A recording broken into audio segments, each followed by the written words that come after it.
एक और मौलाना की जहनी पसमानदगी। मुसलमानों को वक्फ बिल का विरोध नहीं करना चाहिए। मुसलमानों को भाजपा को चुनाव में मौका देना चाहिए। भाजपा के विरोध में कुछ नहीं रखा है। मौलाना साजिद रशीदी ने कहा, मैं वक्फ बिल का समर्थन करता था और करता हूँ। मैं सवाल करता हूँ कि मैं वक्फ बिल का विरोध क्यों करूँ? मुसलमान इसका विरोध क्यों करें? हम इस देश के नागरिक हैं और हमने इस देश को आज़ाद कराने के लिए कई कुर्बानियां दी है। जब इतनी बड़ी संख्या में मुसलमानों ने देश की आज़ादी के लिए कुर्बानियां दी, तो हम खुद को इस देश के लिए पत्थरबाज क्यों कहें? हाँ, मैं वक्फ बिल के सपोर्ट में था, वक्फ बिल के सपोर्ट में हूँ, इसलिए सपोर्ट में हूँ कि मैं ही क्यों मुखालफत करूँ, मुसलमान ही क्यों मुखालफत करें।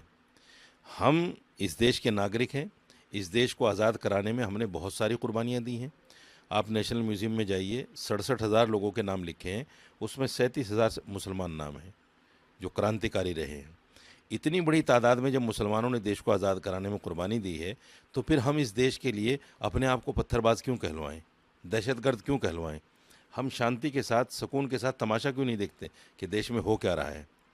हम एजुकेशन की तरफ ध्यान दें, अपने कारोबार में लगें, हर बुरा काम छोड़ दें, हर गलत काम छोड़ दें, बीजेपी की मुखालफत करना बंद कर दें, क्योंकि बीजेपी की जितनी हम मुखालफत कर रहे हैं, इतना ही बीजेपी सक्षम होती जा रही है, हर आदमी जानता है।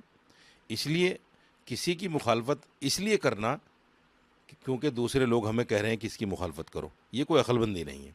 कांग्रेस ने पिछले 60 साल से यही किया है, मुसलमानों को बीजेपी के खिलाफ तैयार किया है, और उसी का नतीजा है कि मुसलमान के दिल में आज भी बीजेपी की नफ़रत है। तो इसलिए मैं एक और आह्वान करना चाहता हूँ मुसलमानों से कि हमने 50-60 साल तक तमाम पार्टियों को आजमा लिया है, देख लिया है, अब वक्त है बीजेपी को देखने का। सिर्फ 5 साल के लिए देखो उसको। 5 साल में अगर बीजेपी रिजल्ट अच्छा देती है तो साथ रहना, नहीं तो कांग्रेस समाजवादी के बाद फिर चले जाना। इसलिए मुखालफत में कुछ नहीं रखा हुआ।